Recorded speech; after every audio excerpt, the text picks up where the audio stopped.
क्या आपको भी लगता है कि आप इंग्लिश बोलने में कतराते हैं या आपको दिक्कत होती है, आप खुद को इंट्रोड्यूस करने में हिचकिचाते हैं और आपको परेशानी होती है? आपको ऐसा लगता है कि आप मन से चाहते हैं कि आप बोलें लेकिन आपसे हो नहीं पा रहा, कारण क्या है नहीं पता। तो आज उन सब चीज़ों के लिए हम स्टार्ट करेंगे एक नया सोल्यूशन और मैं आप लोगों को बताऊंगा कि आप इस चीज़ से कैसे बाहर निकल सकते हैं और आज हम इस चीज़ को काफ़ी बेहतर में जानने की कोशिश करेंगे।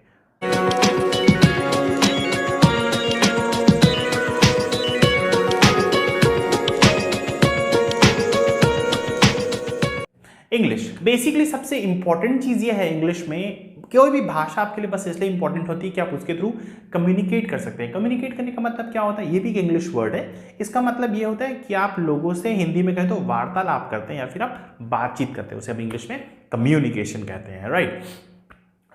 अब दिक्कत इस वजह से हो जाती है कि जब भी हम किसी से बात करने की कोशिश करते हैं हमारे मन में डर रहता है कि वो हमारे बारे में क्या सोचेगा, वो हमारे बारे में क्या बोलेगा और बहुत सारी बातें। ये आप तो जानते हैं, वही पुरानी बात, सबसे बड़ा रोग क्या कहेंगे लोग। तो इस चीज़ को भूल जाइए, पूरी तरह से दिमाग से निकाल दीजिए और बस ये सोचिए कि मुझे सीखना है, मुझे खुद से सीखना है और मैं ये चीज़ सीखना चाहता हूँ या चाहती हूँ। बस इतनी सी बात बहुत बहुत है आपको इंग्लिश सीखने के लिए या कोई भी चीज़ सीखने के लिए, इंग्लिश ही नहीं कोई भी चीज़ सीखने के लिए।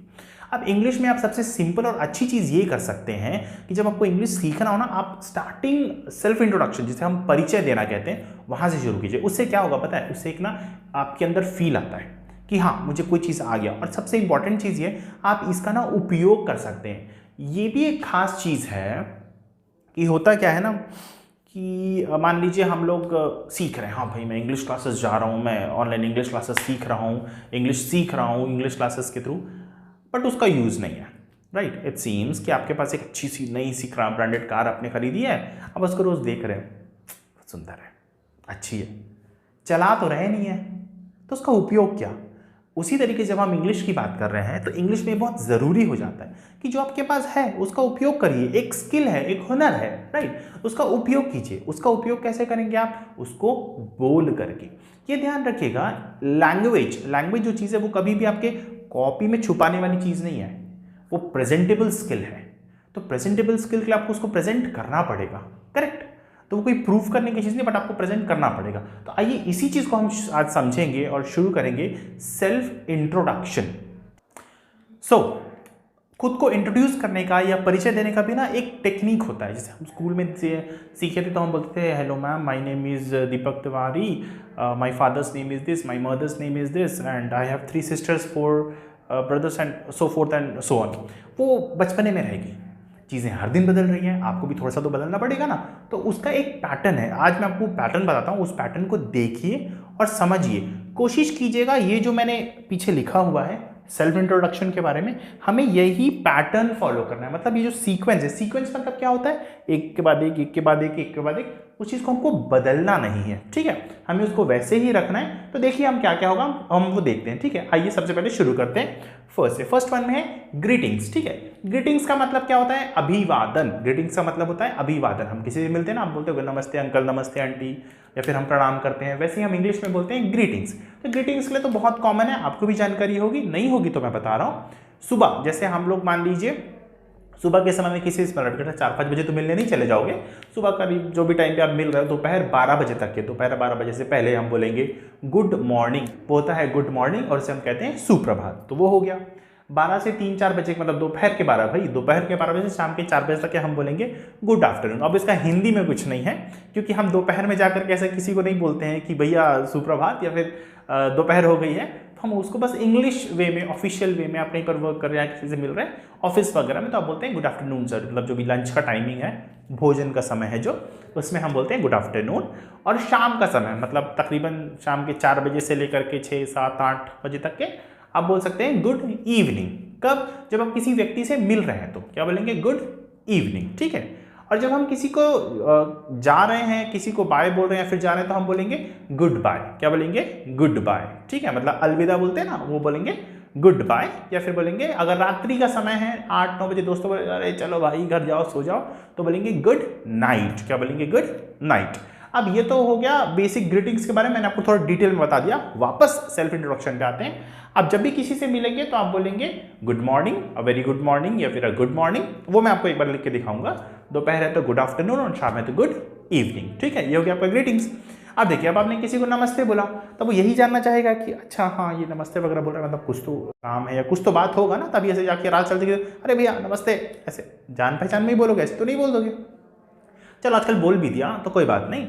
अब जब आप किसी से बातचीत करने की कोशिश कर रहे हो, जिसको हम बोलते हैं वार्तालाप करना या फिर कम्युनिकेट करना, तो फिर हम बोलेंगे ग्रीटिंग्स के बाद नेक्स्ट आ जाएगा यूर नेम। किसका? तुम्हारा नाम। तुम्हारा मतलब जो अपना अभिवादन दे रहा है या फिर कर रहा है वैसा। ठीक है, अभिवादन करना मतलब नमस्ते बोलना है फिर वेलकम करना। ठीक, सो जो भी नाम है आपका अपना नाम। ठीक है, जैसे मेरा नाम है दीपक तिवारी तो मैं बोलूंगा a very good afternoon to all, my name is Deepak Tiwari, ऐसा मैं बोलूंगा। ठीक है, उसके बाद आपका प्रोफेशन। प्रोफेशन मतलब काम, आप क्या काम करें, आपका ऑक्यूपेशन प्रोफेशन वो तो आप जो भी काम करते हैं वो आपका प्रोफेशन होता है। ठीक है, जैसे मैं एक टीचर हूँ और मान लीजिए आप कोई एम्प्लॉय हैं, वर्कर हैं और आप कुछ नहीं कर रहे हैं, मतलब अभी आप पढ़ाई कर रहे हैं तो क्या होगा, स्टूडेंट है। ठीक है, तब स्टूडेंट तो क्या लिखेंगे, स्टूडेंट्स क्या लिखेंगे, आई एम अ स्टूडेंट। ठीक है, आई एम अ स्टूडेंट ऐसा लिखेंगे। मैं क्या लिखूंगा, आई एम अ टीचर, मैं पढ़ाता हूं इसलिए मैं क्या लिखूंगा, आई am a teacher. Next, from place, आप किस जगह से हैं।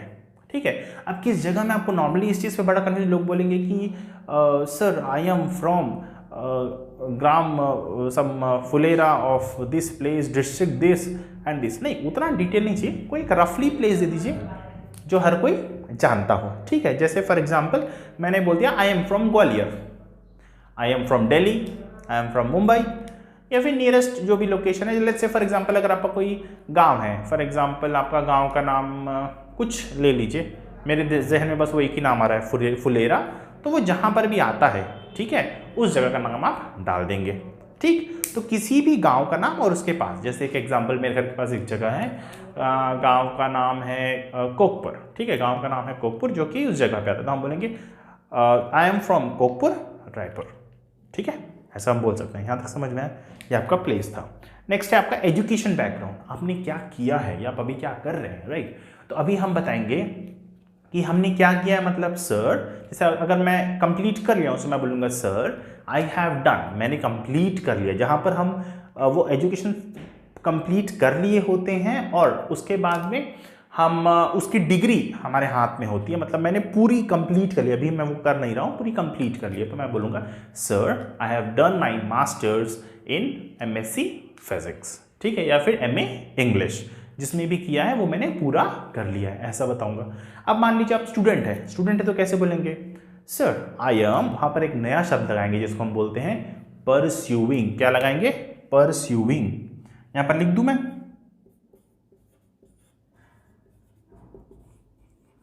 परस्यूइंग मतलब अभी कर रहा हूं। Sir I M pursuing my bachelors degree in mathematics, in science, in English, जो भी है, कि मैं अभी अपनी जो पढ़ाई है वो भी कर रहा हूँ, पूरी नहीं हुई है वो भी कर रहा हूँ, वहाँ पर हम इस्तेमाल करेंगे परस्यूइंग। उसके बाद ये तो मिलता जुलता जाना पहचाना सा शब्द है, उसके लिए आपने पहले भी यूज़ किया है हॉबीज़, कि आपके शौक क्या क्या हैं, उसमें जो भी प्रैक्टिकल है ना वही लिखो। हर कोई लिख देता है sir I like listening songs and watching TV. अरे वॉचिंग टीवी मतलब क्या, टीवी देखना शौक है, तो उसमें ऐसा कुछ अच्छा क्या, कुछ ऐसा चीज़ बताओ जो आपका स्किल या आपका टैलेंट के बारे में बताएं। ठीक है, तो उसके लिए ऐसा बोल सकते हो sir I like reading text book. चलो ये पसंद नहीं, मतलब ये थोड़ा सा ज़्यादा हो जाता है, हर किसी को पढ़ना पसंद नहीं, तो क्या लिख सकते हैं, जिनको पसंद है वो लिख सकते हैं sir I love reading text book और लाइक रीडिंग टेक्स्ट बुक। और उसके अलावा क्या लिखेंगे, उसके अलावा हम ये लिखेंगे कि आई लाइक प्लेइंग क्रिकेट। ठीक है, आई लव लिजनिंग म्यूजिक। तो ऐसा कुछ एक दो चीज़ आप लिख सकते हैं, वो मैं अभी बता दूंगा। Last and the most important चीज़, ये सबसे इंपॉर्टेंट है, योर पर्सनैलिटी। ये लाइन जो है ना आपके पूरे परिचय में क्या करेगा, 4 चांद लगा देगा पक्का। ठीक है, तो नॉर्मल वे में जैसे मान लीजिए आप कभी किसी से मिल रहे हैं तो आप यहाँ तक के बता दीजिए, हॉबीज़ तक के बता दीजिए, सफिशिएंट है।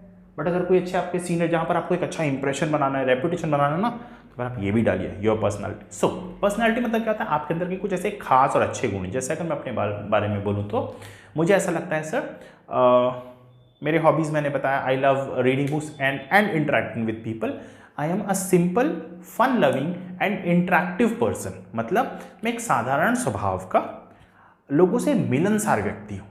तो ये चीज़ ना बहुत अट्रैक्ट करता है। वैसे आप बोल सकते हैं कि आई एम अ काम एंड कंपोज्ड पर्सन, मैं एक क्या बोलना चाहिए, काम और कंपोज को हम क्या बोलेंगे कि मैं एक शांत स्वभाव का और सुलझा हुआ इंसान हूँ।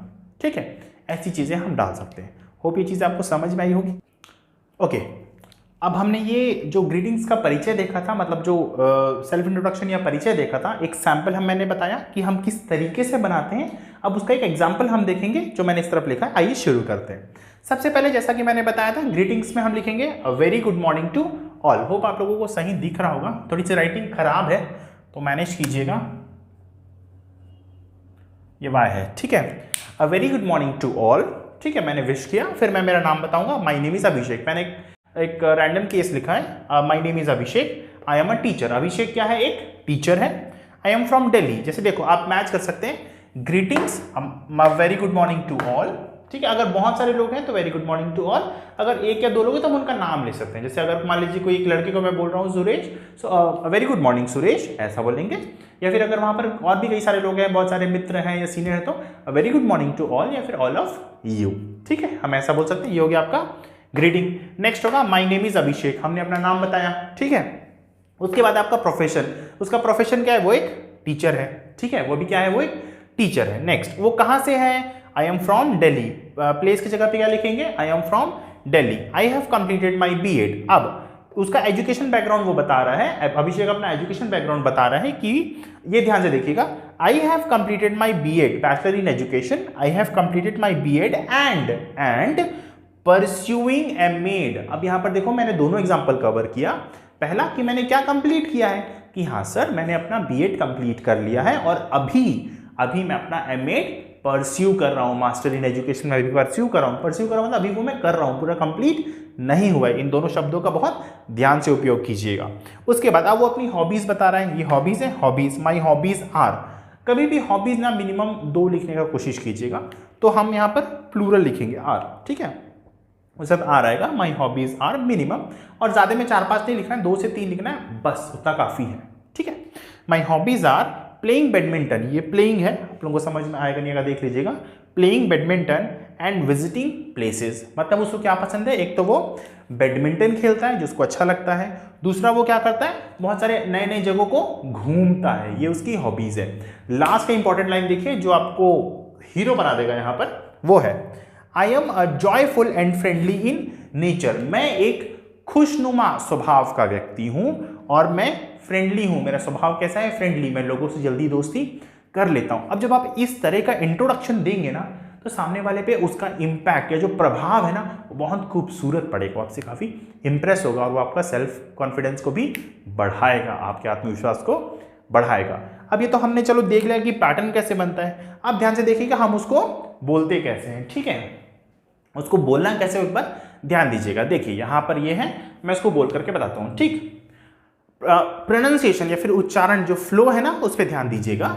अ very good morning to all of you, my name is Abhishek, I am a teacher, I am from Delhi, I have completed my BEd and pursuing my MEd, my hobbies are playing badminton and visiting places, I am a joyful and friendly in nature. ये होता है, ये आपको एक बार में नहीं आएगा, तो इसके लिए करना क्या पड़ेगा, यू हैव टू रिपीट। इसको हम कैसे रिपीट कर सकते हैं, मैं आपको वो भी समझाता हूँ कि सेल्फ इंट्रोडक्शन कैसे होगा। आप ऐसे करके अपना एक सेल्फ इंट्रोडक्शन बनाइए, इससे मिलता जुलता, मुझे भी कमेंट कीजिएगा, तो मैं भी देखूंगा कि आपने क्या किया है, क्या चीज़ नहीं किया है। या फिर आप चाहें तो अपना एक ऑडियो रिकॉर्ड करके मुझे कमेंट बॉक्स पे डाल सकते हैं, फिर आप मुझे मेल भी कर सकते हैं, मैं आपको अपना मेल आईडी दे दूंगा, ठीक है। तो एक बार फिर से देखिए कैसे बोलेंगे।